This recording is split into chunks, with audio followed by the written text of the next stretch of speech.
எல்லோருக்கும் வணக்கம். வேளமுகத்து விநாயகனைத் தொழ வாழ்வு மிகுந்து வரும்.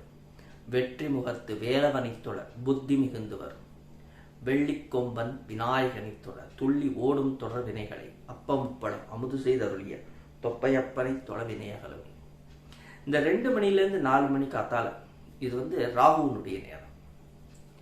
அதனால் இந்த 2 மணிலேருந்து 4 மணிக்கு நாம் ஒரு விஷயம் செஞ்சோம்னா என்ன நடக்கும்னு பார்க்கலாம். எவ்வளவோ பிரச்சனைங்க நம்மளுடைய எதிரிகள் அப்படின்னு நம்ம நினச்சிட்டு இருக்கிறது, அவங்க மூலமாக நம்மளுக்கு எவ்வளவோ பிரச்சனைகள் வருது. சிலர் கண்ணுக்கு தெரிஞ்சு நம்ம கூடயே இருந்து நம்ம கழுத்த இருக்கிறவங்க, சிலர் பார்த்தோம்னா ரொம்ப க்ளோஸாக பழகி நம்ம கழுத்த இருக்கிறவங்க, சில சொந்தக்காரங்களே நம்ம கழுத்த இருக்கிறவங்க. இதை நான் சொந்தக்காரங்கன்னு வந்தேன், நீங்கள் எவ்வளவு தூரம் வேணால் அவங்கள உங்களுடைய செகண்ட் பர்சன் தேர்ட் பர்சன் எப்படி வேணால் நீங்கள் வச்சுக்கலாம். அப்போது அவங்க செய்த தப்பை ஒவ்வொருத்தங்க செய்கிறாங்க, ஒரு தவறு செய்கிறாங்கன்னா அந்த தவறை அவங்க உணரணும் இல்லையா? உணர்ந்து நம்மக்கிட்ட ஒரு மன்னிப்பு கேட்கும் பொழுது அப்போ அந்த தவறு நம்மளுக்கு ஒரு ஆத்ம திருப்தி கிடைக்கும். ரெண்டாவது, அவங்கள உணர வைக்கணும். அப்படின்னா நாம் என்ன செய்யணும்? அவங்க ரிக்ரெட் பண்ணணும், அவங்க செஞ்சது தப்பு தான் அப்படின்னு சொல்லி ரிக்ரெட் பண்ணுறதுக்கு நாம் என்ன செய்யணும்?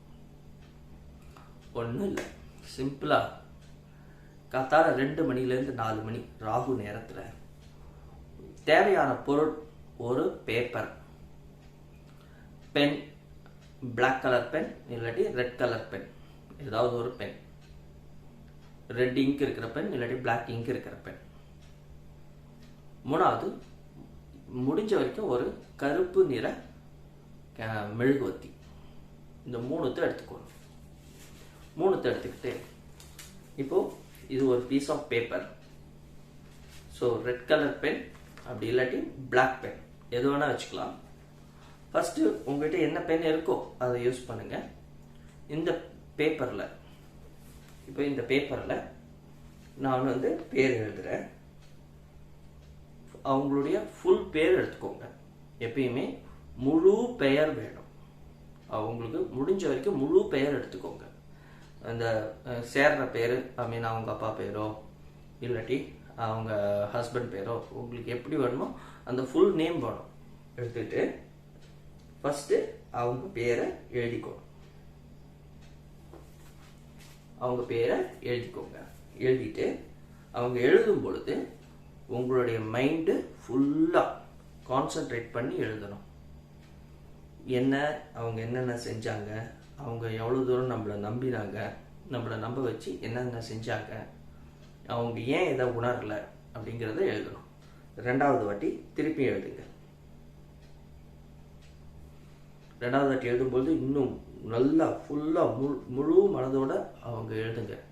நீங்கள் இதெல்லாம் நம்ம செஞ்சுருக்காங்க, நம்மளுடைய ஏன் இது மாதிரி நம்மளுக்கு பண்ணாங்க, அவங்க ஏன் அதை உணரலை அப்படின்னு சொல்லி எழுதணும். திருப்பியும் 3வது வாட்டி எழுதுங்க. 4வது வாட்டி எழுதுங்க. இந்த 4வது வாட்டி எழுதும்பொழுது திருப்பி அழுத்தமாக உங்களுடைய நினைவலைகள் ஃபுல்லாக இதில் இருக்கணும். இது மாதிரி 9 டைம்ஸ் நீங்கள் எழுதணும்.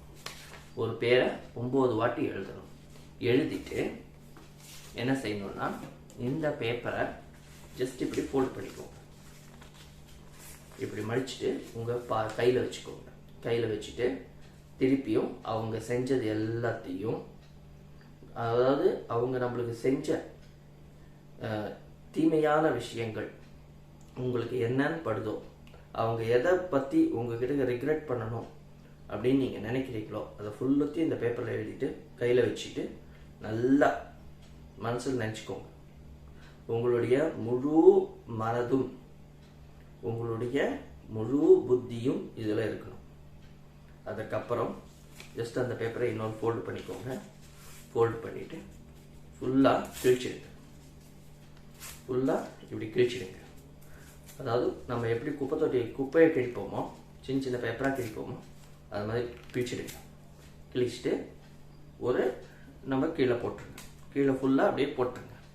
போட்டுட்டு திருப்பி அந்த பேப்பர்ஸ் எல்லாத்தையும் எடுத்து உங்களுடைய வீட்டு டஸ்ட்பினில் போட்டுருங்க. இப்படி செய்யறதுனால அவங்க செஞ்ச தவறை உணர்ந்து அவங்க மீண்டும் உங்கள்கிட்ட வந்து ஒரு மன்னிப்பு கேட்டு அவங்க பேசுவாங்க. அப்போ நீங்க அவங்களுக்கு உணர்த்தலாம். இதை வந்து அவங்க ரிக்ரெட் பண்ணாலே, ஒரு மிஸ்டேக்கை அவங்க செஞ்சது தவறுங்கிறத அவங்க ரிக்ரெட் பண்ணாலே நாம 90% ஜெயிச்சிட்டோம். அதுக்கப்புறம் இருக்கிற 10% நம்ம பேசுறதை வச்சு நம்ம ஈஸியாக ஜெயிச்சிடலாம். நன்றி, வணக்கம்.